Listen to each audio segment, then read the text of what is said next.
திருமுழுக்கின் வழியாக தூய ஆவியை துணையாய் பெற்றுக்கொண்ட இயேசு கிறிஸ்துவின் திருமுழுக்கு திருவிழா திருப்பலிக்கு உங்கள் அனைவரையும் இயேசுவின் பெயரால் அழைக்கின்றோம்.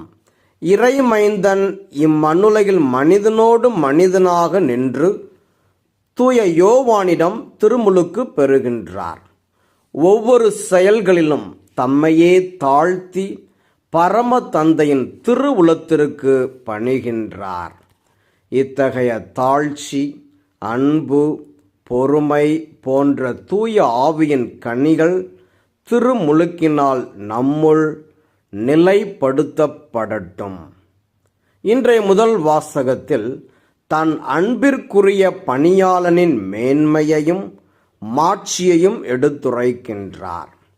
ஆண்டவர், பிற இனத்தாருக்கு ஒளியாகவும் அடிமைத்தனத்தை அகற்றி மக்களை மீட்டெடுக்கவும் பயன்படுத்துவேன் என்கிறார் ஆண்டவர்.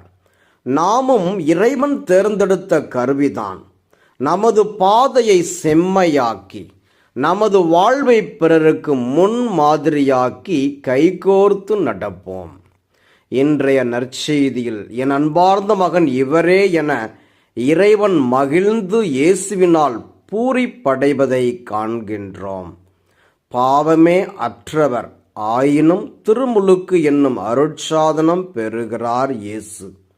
நாமும் திருமுழுக்கு என்பதை பெயர் சூட்டும் விழாவாக மட்டும் எண்ணாமல் தூய ஆவியை நம் உள்ளத்தில் வரவேற்க தயாராக வேண்டும். திருமுழுக்கு தூய ஆவியின் கனிகளை நம்முள் பிறப்பிக்கட்டும்.